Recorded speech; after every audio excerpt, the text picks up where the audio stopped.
Pushpa 2 movie review. If in case ಏನಾದರೂ ನೀವು ಇನ್ನೂ ಸಿನಿಮಾನ ನೋಡಿಲ್ಲ ಅಂದರೆ ಒಂದ್ಸಲ ಸಿನಿಮಾನ ನೋಡಿಬಿಟ್ಟು ಅದಾದಮೇಲೆ ಈ ವಿಡಿಯೋನ ನೋಡಿ. ಯಾಕಂದರೆ ನನಗನ್ಸಿರೋ ಒಪಿನಿಯನ್ನ ನಾನು ಹೇಳ್ತಾ ಇದ್ದೀನಿ. ಮೇ ಬಿ ನಿಮಗೆ ಬೇರೆ ರೀತಿಯ ಒಪಿನಿಯನ್ ಅನ್ನೋದು ಅನಿಸ್ಬೋದು, ಅದಕ್ಕೋಸ್ಕರ ಹೇಳ್ತಾ ಇದ್ದೀನಿ. ಸೊ ಇನ್ನು ಇದನ್ನು ಮೈನ್ಲಿ ಹೇಳಬೇಕು ಫಸ್ಟೇ, ನನ್ನ ಮಗಂದು ನನ್ನ ಲೈಫಲ್ಲೇ ಬಂದ್ಬಿಟ್ಟು ಇಷ್ಟೊಂದು ರೇಟ್ನ ನಾನು ಎಲ್ಲೂ ಸಹ ನೋಡಿಲ್ಲ, ಯಾವ ಸಿನಿಮಾಗೂ ಸಹ ನೋಡಿಲ್ಲ.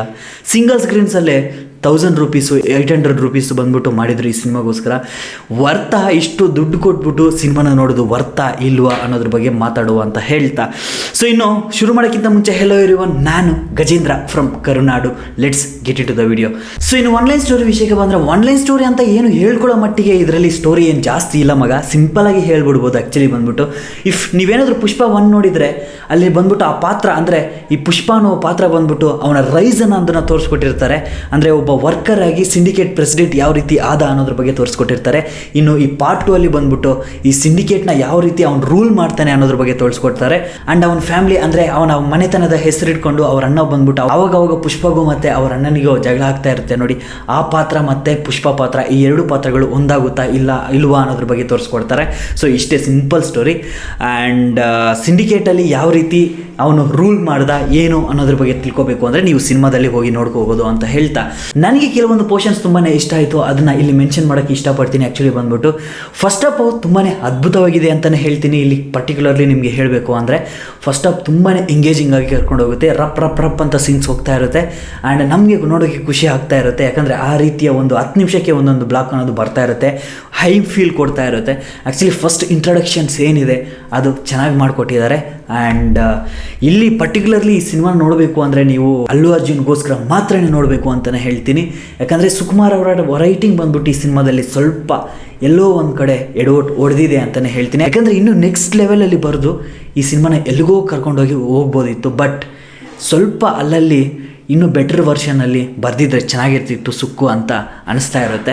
ಆ್ಯಂಡ್ ಇಲ್ಲಿ ಬಂದ್ಬಿಟ್ಟು ಫಸ್ಟ್ ಆಫ್ ತುಂಬ ಎಂಗೇಜಿಂಗ್ ಆಗಿದೆ ಅಂತ ಹೇಳಿದೆ ಅಲ್ವಾ, ಅಲ್ಲಿ ನನಗೆ ಇಷ್ಟ ಆಗಿದ್ದಂಥ ಕೆಲವೊಂದು ಪೋರ್ಷನ್ಸ್ ಹೇಳ್ತೀನಿ. ಇಂಟ್ರಡಕ್ಷನ್ ಆ್ಯಂಡ್ ಇಂಟರ್ವೆಲ್ ಬ್ಯಾಂಗ್ ಬರುತ್ತೆ, one of the psycho bang ಅಂತಲೇ ಹೇಳ್ತೀನಿ. ಸಖತ್ ಎಂಗೇಜಿಂಗ್ ಆ್ಯಂಡ್ ಸಖತ್ ಇಂಟ್ರೆಸ್ಟಿಂಗ್ ಆಗಿ ಇಟ್ಟಿದ್ದಾರೆ ಸೀರಿಯಸ್ಲಿ. ಯಾಕಂದರೆ ಒಬ್ಬ ವಾರ್ನ್ ಮಾಡಿದೆ ಹಿಂದಕ್ಕೆ ಹೋಗ್ಬಿಟ್ಟು ಮತ್ತೆ ಬಂದು ವಾರ್ನ್ ಮಾಡೋ ಒಂದು ಸೀನ್ ಇದೆ, ಸಾಕತ್ ಅಂತಲೇ ಹೇಳ್ತೀನಿ. ಸೈಕೋ ಆ್ಯಂಡ್ ಫೈರ್ ಫಾಸಿಲ್ ಒಂದು ಸೈಕೋ ಕ್ಯಾರೆಕ್ಟರ್ ಆಗಿ ಸಾಕದಾಗಿ ಮಾಡಿದ್ದಾರೆ ಅಂತಲೇ ಹೇಳ್ತೀನಿ.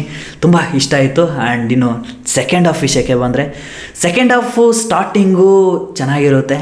ಆ್ಯಂಡ್ ಇದನ್ನು ಪರ್ಟಿಕ್ಯುಲರ್ಲಿ ಹೇಳ್ತೀನಿ. ಆ್ಯಕ್ಚುಲಿ ಬಂದ್ಬಿಟ್ಟು ಈ ಜಾತ್ರಾ ಸೀನ್ಸ್ ಏನಿದೆ ಅದೊಂದು ಪೋರ್ಷನ್ ಬಂದ್ಬಿಟ್ಟು ಆ್ಯಕ್ಚುಲಿ ಬಂದ್ಬಿಟ್ಟು 18 to 25 ಮಿನಿಟ್ಸ್ ಆ ರೇಂಜಲ್ಲಿ ಬರುತ್ತೆ. ಅದು ಬಂದ್ಬಿಟ್ಟು ಅಂದರೆ ಅಷ್ಟು ಲೆಂತ್ ಇದೆ ಆ ಪೋರ್ಷನ್ ಬಂದ್ಬಿಟ್ಟು. ಸೀರಿಯಸ್ಲಿ ತುಂಬಾ ಎಫರ್ಟ್ಸ್ ಹಾಕಿ ಮಾಡಿರುವ ಒಂದು ಪೋರ್ಷನ್ ಅಂತಲೇ ಹೇಳ್ತೀನಿ. ಆ್ಯಂಡ್ ಅದಕ್ಕೆ ಪರ್ಟಿಕ್ಯುಲರ್ಲಿ ನಾನು ಕೇಳಿದ ಮಟ್ಟಿಗೆ ಬಂದ್ಬಿಟ್ಟು 50 ಕೋಟಿ ಖರ್ಚು ಮಾಡಿದ್ದಾರೆ ಅಂತ ಹೇಳಿದ್ದಾರೆ. ಆ್ಯಂಡ್ ನನ್ನ ಕೇಳಿದರೆ ಅಲ್ಲು ಅರ್ಜುನ್ ಅವರ ಪರ್ಫಾರ್ಮೆನ್ಸ್ ಬಂದ್ಬಿಟ್ಟು ಆ ಪೋರ್ಷನ್ಸಲ್ಲಿ ಎದ್ದು ಕಾಣಿಸ್ತಾ ಇದೆ. ಆ್ಯಂಡ್ ಇನ್ನು ರಶ್ಮಿಕಾ ಮಂದಣ್ಣ ಆ ಪೋರ್ಷನಲ್ಲಿ ಒಂದು ಸ್ವಲ್ಪ ಅವರು ಬಂದ್ಬಿಟ್ಟು ಹೈ ಕೊಡ್ತಾರೆ ಪುಷ್ಪ ಅವರಿಗೆ. ಆ ಪೋರ್ಷನ್ ನೀವು ನೋಡಿದ್ರೆ ಸಖತ್ ಇಷ್ಟಪಡ್ತೀರಾ ಅಂತಲೇ ಹೇಳ್ತೀನಿ ಅವರ ಕ್ಯಾರೆಕ್ಟರ್ಗೆ. ಆ್ಯಂಡ್ ಇನ್ನು ನಾವು ಪುಷ್ಪ 1ನಲ್ಲಿ ನೋಡ್ದಂಗೆ ಏನೋ ಒಂದು ಪಾತ್ರ ಇದೆ ಅನ್ನೋ ಮಟ್ಟಿಗೆ ಇಲ್ಲದೆ ಈ ಸಿನಿಮಾದಲ್ಲಿ ತುಂಬಾ ಜಾಸ್ತಿನೇ ಇವರಿಗೆ ಸ್ಪೇಸ್ ಅನ್ನೋದನ್ನು ಕೊಟ್ಟಿದ್ದಾರೆ. ಆ್ಯಂಡ್ ಆ ಪಾತ್ರ ಅನ್ನೋದು ಅಷ್ಟು ಡಿಮ್ಯಾಂಡ್ ಮಾಡ್ತಾ ಇರುತ್ತೆ. ಆ್ಯಂಡ್ ಅವರ ಆ್ಯಕ್ಟಿಂಗ್ ಪರ್ಫಾರ್ಮೆನ್ಸ್ ವಾಸ್ ಗುಡ್ ಅಂತಲೇ ಹೇಳ್ತೀನಿ. ಬೇರೆ ನೆಕ್ಸ್ಟ್ ರೀತಿಯಲ್ಲೇ ಚೇಂಜ್ ಮಾಡಿ ಬದಲಾವಣೆ ಮಾಡಿಕೊಂಡು ಈ ಸಿನಿಮಾಗೆ ಏನು ಬೇಕೋ ಅದನ್ನು ಕೊಟ್ಟಿದ್ದಾರೆ. ಇಲ್ಲೊಂದು ಪ್ರಾಬ್ಲಮ್ ಇದೆ ಆ್ಯಕ್ಚುಲಿ ಬಂದ್ಬಿಟ್ಟು, ಈ ಫೈದ್ ಫಾಜಿಲ್ ಕ್ಯಾರೆಕ್ಟರ್ ಏನಿದೆ ಅಂದರೆ ಶಿಖಾವತ್ ಸರ್ ಕ್ಯಾರೆಕ್ಟರ್ ಏನಿದೆ ಆ್ಯಕ್ಚುಲಿ ಬಂದ್ಬಿಟ್ಟು ಈಗೋಯಿಂದನೇ ಈ ವಾರ ಅನ್ನೋದು ಶುರು ಆಗೋದು ಆ್ಯಕ್ಚುಲಿ ಬಂದ್ಬಿಟ್ಟು. ಬಟ್ ಹೋಗ್ತಾ ಎಲ್ಲೋ ಒಂದು ಹತ್ರ ಬಂದ್ಬಿಟ್ಟು ಆ ಕ್ಯಾರೆಕ್ಟರ್ ಏನಿದೆ, ಆ ಫೈದ್ ಫಾಜಿಲ್ ಕ್ಯಾರೆಕ್ಟರ್ ಅಂದರೆ ಈ ಶಿಖಾವತ್ ಕ್ಯಾರೆಕ್ಟರ್ ಬಂದ್ಬಿಟ್ಟು ಎಲ್ಲೋ ಒಂದು ಡಮ್ಮಿ ಪೀಸ್ ರೀತಿ ಕಾಣಿಸ್ಕೊಡುತ್ತೆ ನಮಗೆ ಬಂದ್ಬಿಟ್ಟು. ಇನ್ನು ಸಾಂಗ್ಸ್ ವಿಷಯಕ್ಕೆ ಬಂದರೆ ಇಟ್ಸ್ ವಾಸ್ ಗುಡ್, ತುಂಬ ಚೆನ್ನಾಗಿದೆ ಅಂತ ಹೇಳೋಕ್ಕಾಗೋದಿಲ್ಲ, ಬಟ್ ಇಟ್ ವಾಸ್ ಗುಡ್ ಅಂತಲೇ ಹೇಳ್ತೀನಿ. ಆ್ಯಂಡ್ ಇನ್ನು ಒಂದು ಸಾಂಗ್ ಪ್ಲೇಸ್ಮೆಂಟ್ ಇದೆಯಲ್ಲ ಅದು ಎಲ್ಲೋ ಒಂದು ಕಡೆ ಎಡವಟ್ಟು ಹೊಡಿತು ಅಂತಲೇ ಹೇಳ್ತೀನಿ. ಈ ಫೀಲಿಂಗ್ ಸಾಂಗ್ ಅಂತ ಒಂದಿದೆ, ಆ ಫೀಲಿಂಗ್ ಸಾಂಗ್ ಅನ್ನೋದಕ್ಕೋಸ್ಕರ ಎಷ್ಟು ದೂರದಿಂದ ಹೀರೋಯಿನ್ ಪಾತ್ರ ಅನ್ನೋದು ಬಂದ್ಬಿಟ್ಟು ಹೇಳ್ಕೊಂಡೇ ಬರ್ತಾ ಇರುತ್ತೆ. ಫೀಲಿಂಗ್ಸ್ ಬರ್ತಾ ಇದೆ ಅಂದ್ಕೊಂಡು ಹೇಳ್ಕೊಂಡು ಎಲ್ಲೋ ಒಂದು ಹತ್ರ ಪ್ಲೇಸ್ ಮಾಡ್ತಾರೆ. ಅದು ಬಿಟ್ಟಾಕಿ ಇನ್ನು ಜಾತ್ರೆ ಸೀನ್ಸಲ್ಲಿ ಒಂದು ಸಾಂಗ್ ಬರುತ್ತೆ ಗುರು, ಅದು ಆ ಪೋರ್ಷನಲ್ಲಿ ಬಂದ್ಬಿಟ್ಟು ಆ ಸಾಂಗ್ನ ಸಾಂಗ್ನ ಎತ್ತಿಬಿಟ್ಟು ಇನ್ನೂ ಸ್ವಲ್ಪ ಆ ಲಾಸ್ಟ್ ಸೀನ್ಸ್ ನೀವು ನೋಡಿದ್ರೆ ಗಮನಿಸಿದ್ರೆ ಇದು ಗೊತ್ತಾಗುತ್ತೆ. ಅಲ್ಲೊಂದು ಫೈಟ್ ಇರುತ್ತೆ ಆ ಜಾತ್ರೆ ಇದರಲ್ಲಿ ಬಂದ್ಬಿಟ್ಟು, ಅದನ್ನು ಅಲ್ಲೇ ಸ್ಟ್ರೆಚ್ ಮಾಡಿದರೆ ಚೆನ್ನಾಗಿರ್ತಿತ್ತು ಅಂತ ಅನಿಸುತ್ತೆ. ಬಟ್ ಅಲ್ಲೊಂದು ಸಾಂಗ್ ಪ್ಲೇಸ್ಮೆಂಟ್ ಮಾಡಬೇಕು ಅಂತ ಅದು ಏನಕ್ಕೆ ಥಿಂಕಿಂಗ್ ಬಂತು ನನಗಂತೂ ಗೊತ್ತಿಲ್ಲ. ಆ ಸಾಂಗ್ನ ಎತ್ತಿಬಿಟ್ಟಿದ್ರೆ ಚೆನ್ನಾಗಿರ್ತಿತ್ತು ಅಂತ ನನ್ನ ಅನಿಸಿಕೆ. ಯಾಕಂದರೆ ಆ ಜಾತ್ರೆ ಗಂಗಮ್ಮ ಅನ್ನೋ ಒಂದು ಗೆಟಪ್ಪಲ್ಲಿ ಇರ್ತಾರೆ. ಸೊ ಆ ಇದರಲ್ಲಿ ಬಂದ್ಬಿಟ್ಟು ಅವ್ರ ಡ್ಯಾನ್ಸು ಅದು ಇದು ಯಾಕೋ ಸೆಟ್ ಆಗಿಲ್ಲ ಅಂತ ನನ್ನ ಅನಿಸಿಕೆ ಅಷ್ಟೇ. ಪರ್ಟಿಕ್ಯುಲರ್ಲಿ ಇದು ನನ್ನ ಪಾಯಿಂಟ್ ಆಫ್ ವ್ಯೂ ಅಷ್ಟೇ. ಮೇ ಬಿ ನಿಮಗೆ ಇಷ್ಟ ಆಗಿರಬಹುದು, ನನಗೆ ಗೊತ್ತಿಲ್ಲ. ಬಟ್ ನನ್ನ ಪಾಯಿಂಟ್ ಆಫ್ ವ್ಯೂ ನಾನು ಇವಾಗ ಹೇಳ್ತಾ ಇದ್ದೀನಿ. ಸೊ ಆ ಸಾಂಗ್ನ ಎತ್ತು ಬಿಸಾಕ್ಬಿಟ್ಟಿದ್ರೆ ಚೆನ್ನಾಗಿರ್ತಿತ್ತು ಅಂತ ಅನಿಸುತ್ತೆ. ಆ್ಯಂಡ್ ಇನ್ನು ಸಿನಿಮಾದ ರನ್ ಟೈಮ್ ಬಂದ್ಬಿಟ್ಟು 3 hours 20 minutes 22 minutes ಏನೋ ಇದೆ. ಬಟ್ ನನ್ನ ಕೇಳಿದ್ರೆ ಅಷ್ಟು ಲೆಂತು ಕಟ್ ಮಾಡಿ 3 hour ಒಳಗಡೆ ಇಟ್ಟಿದ್ರೆ ಚೆನ್ನಾಗಿರ್ತಿತ್ತು ಅಂತ ಅನಿಸುತ್ತೆ. ಇನ್ನು ಕ್ಲೈಮ್ಯಾಕ್ಸ್ ವಿಷಯಕ್ಕೆ ಬಂದರೆ ಈ ಸೆಕೆಂಡ್ ಹಾಫಲ್ಲಿ ನನಗೆ ಯಾವ್ದು ಇಷ್ಟ ಆಯಿತು ಅಂತ ಹೇಳ್ಬಿಡ್ತೀನಿ. ಜಾತ್ರೆ ಸೀನ್ಸು ಆ್ಯಂಡ್ ಇನ್ನು ಜಾತ್ರೆ ಸೀನ್ ಯಾವ ರೀತಿ ಅಂದರೆ ಜಾತ್ರೆ ಪೋರ್ಷನ್ಸ್ ಯಾವ ರೀತಿ ಇದೆ ಅದೇ ರೀತಿ ಕ್ಲೈಮ್ಯಾಕ್ಸಲ್ಲೂ ಸಹ ಬಿಫೋರ್ ಕ್ಲೈಮ್ಯಾಕ್ಸು ಒಂದು 10 to 15 minutes ಬ್ಯಾಕು ಬರುತ್ತೆ ಆ್ಯಕ್ಚುಲಿ ಬಂದ್ಬಿಟ್ಟು ಆ ಪೋರ್ಷನ್ ತುಂಬಾ ಚೆನ್ನಾಗಿದೆ ಅಂತಲೇ ಹೇಳ್ತೀನಿ. ಅದು ಸಹ ಸೇಮ್ ಲೈಕ್ ಜಾತ್ರೆ ಸೀನ್ ಅದೇ ಗೆಟಪ್ಪಲ್ಲಿ ಅಲ್ಲೂ ಸಹ ಫೈಟ್ ಮಾಡ್ತಾರೆ. ಅದು ತುಂಬಾ ಚೆನ್ನಾಗಿದೆ.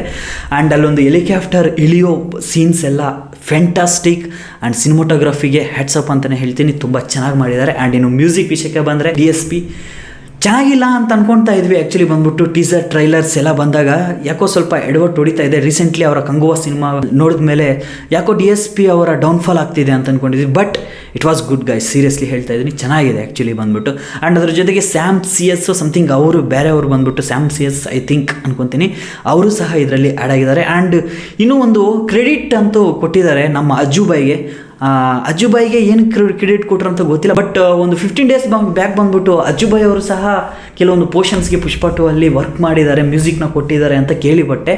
ಬಟ್ ಇದು ಯಾವ ಪೋರ್ಷನ್ಸು ಏನು ಅಂತ ಅಲ್ಲಿ ಏನು ಮೆನ್ಷನ್ ಮಾಡಿಲ್ಲ. ಬಟ್ ಕ್ರೆಡಿಟ್ಸ್ ಅಂತೂ ಕೊಟ್ಟಿದ್ದಾರೆ. ಸೀರಿಯಸ್ಲಿ ಚೆನ್ನಾಗಿದೆ ಆ್ಯಕ್ಚುಲಿ ಬಂದ್ಬಿಟ್ಟು. ಕೆಲವೊಂದು ಸೀನ್ಸ್ಗಂತೂ music was a best elevations ಅಂತಲೇ ಹೇಳ್ತೀನಿ. ಆ್ಯಕ್ಚುಲಿ ಗಂಗಮ್ಮ ಜಾತ್ರೆ ಸೀನ್ಸ್ ಬರುತ್ತೆ, ಕಳೆದೋಗ್ತಿರೋ ಗುರು, ಸೀರಿಯಸ್ಲಿ ಹೇಳ್ತಾ ಇದ್ದೀನಿ, ತುಂಬಾ ಚೆನ್ನಾಗಿರುತ್ತೆ ಅಂತ ಹೇಳ್ತಾ. ಆ್ಯಂಡ್ ಇನ್ನು ಸುಕುಮಾರ್ ಅವರು ಅದೇ ಹೇಳಿಲ್ವಾ, ಇನ್ನೂ ಸ್ವಲ್ಪ ಬೆಟರಾಗಿ ಮಾಡಬಹುದಿತ್ತು. ಇದರಲ್ಲಿ ಸ್ಟೋರಿ ಅಂತೂ ಏನೂ ಇಲ್ಲವೇ ಇಲ್ಲ. ಫಸ್ಟ್ ಹಾಫಲ್ಲೇ ನಿಮಗೆ ಗೊತ್ತಾಗ್ಬಿಡುತ್ತೆ ಆ್ಯಕ್ಚುಲಿ ಇಷ್ಟೇ ಸ್ಟೋರಿ ಏನೂ ಇಲ್ಲ ಇದರಲ್ಲಿ ಅಂತ. ಇನ್ನು ಸೆಕೆಂಡ್ ಹಾಫ್ ಹೋಗಿದ ತಕ್ಷಣ ಅಲ್ಲಿ ಏನೂ ಇಲ್ಲ ಆ್ಯಕ್ಚುಲಿ ಬಂದ್ಬಿಟ್ಟು. ಫಸ್ಟ್ ಹಾಫ್ ಒಂದು 2 to 2.5 hour ಇದ್ದಿದ್ರೆ ಈ ಸಿನಿಮಾ ಸ್ವಲ್ಪ ಎಲ್ಲ ಟ್ರಿಮ್ ಮಾಡಿ ಇದು ಮಾಡಿದರೆ ಚೆನ್ನಾಗಿರ್ತಿತ್ತು ಅಂತ ನನ್ನ ಅನಿಸಿಕೆ ಅಷ್ಟೇ. ಆ್ಯಂಡ್ ಇನ್ನು ಮೂವಿ ಓವರಾಲಿ ಯಾವ ರೀತಿ ಇದೆ, ಒಂದು 1 wordಲ್ಲಿ ಹೇಳ್ಗುರು ಅಂತ ಹೇಳೋದಾದರೆ, ಸಿನಿಮಾ ಬಂದ್ಬಿಟ್ಟು ಅಲ್ಲು ಅರ್ಜುನ್ ಅವರ ಪರ್ಫಾರ್ಮೆನ್ಸ್ಗೋಸ್ಕರ ನೀವು ನೋಡಬಹುದು. ಅವರು ನೆಕ್ಸ್ಟ್ ಲೆವೆಲ್ ಪರ್ಫಾರ್ಮೆನ್ಸ್ನ ಕೊಟ್ಬಿಟ್ಟಿದ್ದಾರೆ. ಇದಕ್ಕಿಂತ ಇನ್ನೇನು ಕೊಡಬೇಕು ಅಂದರೆ ಐ ಡೋಂಟ್ ನೋ, ಯಾವ ರೀತಿ ಕೊಡಬೇಕು ಅಂತ ಗೊತ್ತಿಲ್ಲ. ಬಟ್ ತುಂಬಾ ಚೆನ್ನಾಗಿ ಮಾಡಿದ್ದಾರೆ ಆ್ಯಕ್ಚುಲಿ ಬಂದ್ಬಿಟ್ಟು. ಸುಕ್ಕು ಅವರ ರೈಟಿಂಗ್ ಬಂದ್ಬಿಟ್ಟು ಸ್ವಲ್ಪ ವೀಕ್ ಆಗಿದೆ ಅಂತಲೇ ಹೇಳ್ತೀನಿ. ಆ್ಯಂಡ್ ಓವರಾಲಿ ಸಿನಿಮಾ ಬಂದ್ಬಿಟ್ಟು ಒಂದು ಅಬೌವ್ ಆವ್ರೇಜ್ ಸಿನಿಮಾ ಅಂತಲೇ ಹೇಳ್ತೀನಿ. ನೋಡಬೇಕು ಅಂದರೆ ಒಂದ್ಸಲ ಹೋಗಿ ಚೆಕ್ ಮಾಡಿ ಅಂತ ಹೇಳ್ತಾ, ಸೊ ಈ ಸೀನ ನಿಮಗೆ ಪರ್ಟಿಕ್ಯುಲರ್ಲಿ ಮೆನ್ಷನ್ ಮಾಡಿ ಹೇಳಬೇಕು, ಕಾಪಿಡ್ ಫ್ರಮ್ KGF ಅಂತಲೇ ಹೇಳಬಹುದು. ಆ ಸೀನ ನೀವು ನೋಡಿದಾಗ ಆ್ಯಕ್ಚುಲಿ ಬಂದ್ಬಿಟ್ಟು ಪುಷ್ಪ ಅವರ ಅಣ್ಣನ ಮಗಳನ್ನ ಕಿಡ್ನಾಪ್ ಮಾಡಿರ್ತಾರೆ ಒಬ್ಬ ವಿಲನ್ ಬಂದ್ಬಿಟ್ಟು. ಅವರಿಂದ ಕಾಪಾಡೋದಕ್ಕೋಸ್ಕರ ಅಲ್ಲು ಅರ್ಜುನ್ ಅವರು ಒಂದು ಹೆಲಿಕಾಪ್ಟರಲ್ಲಿ ಹೋಗುವಾಗ ಆ ಕುಂಕುಮನ ಏನಕ್ಕೋಸ್ಕರ ಇಡ್ತಾರೆ ಅಂತ ನಮ್ಮ ತಾರಣ್ಣ ನನಗೆಂದು ಗೊತ್ತಿಲ್ಲ. ಸೇಮ್ ಅದೇ ರೀತಿ KGF ಅಲ್ಲೂ ಸಹ ಇದೆಯಲ್ಲ ಗುರು, ಏನಕ್ಕೋಸ್ಕರ ಅದನ್ನೇ ಇಲ್ಲಿ ತಗೊಬಂದಿಕ್ಕರು ಅಂತ ಗೊತ್ತಿಲ್ಲ. ಬಟ್ ಆ ರೀತಿ ಅನಿಸುತ್ತೆ ಆ್ಯಕ್ಚುಲಿ ಬಂದ್ಬಿಟ್ಟು. ಆ ಯುದ್ಧಕ್ಕೆ ಹೋಗಬೇಕಾದ್ರೆ ಕುಂಕುಮನ ಇಕ್ಕಿ ಕಳಿಸ್ತಾರೆ ಅವರು ಬಂದ್ಬಿಟ್ಟು. ಸೊ ಇರಲಿ, ವಿಡಿಯೋ ಮುಗಿಸೋ ಸಮಯ ಬಂದಿದೆ. ಇನ್ ಕೇಸ್ ಏನಾದರೂ ನೀವು ನಮ್ಮ ಯೂಟ್ಯೂಬ್ ಚಾನಲ್ಗೆ ಸಬ್ಸ್ಕ್ರೈಬ್ ಮಾಡಿಲ್ಲ ಅಂದರೆ ದಯವಿಟ್ಟು ಸಬ್ಸ್ಕ್ರೈಬ್ ಮಾಡ್ಕೊಳ್ಳಿ. ಪ್ರತಿದಿನ ಸಿನಿಮಾದ ಅಪ್ಡೇಟ್ಸ್ ಆ್ಯಂಡ್ ಇದೇ ರೀತಿ ರಿವ್ಯೂಸ್ನ ಮಾಡ್ತಾ ಇರ್ತೀನಿ ಫ್ಯೂಚರಲ್ಲಿ. ಆ್ಯಂಡ್ ಇವಾಗಲೂ ಸಹ ಮಾಡ್ತಾಯಿದ್ದೀನಿ, ಇನ್ನು ಹಿಂದೆನೂ ಮಾಡಿದ್ದೀನಿ. ನೋಡಿಲ್ಲ ಅಂದರೆ ಹೋಗಿ ನೋಡಿ ಅಂತ ಹೇಳ್ತೇವೆ. ವಿಡಿಯೋ ಮುಗಿಸಿದ್ದೀನಿ. ಅಪ್ಪ ಅಮ್ಮನ ಚೆನ್ನಾಗಿ ನೋಡ್ಕೊಳ್ಳಿ. Love you.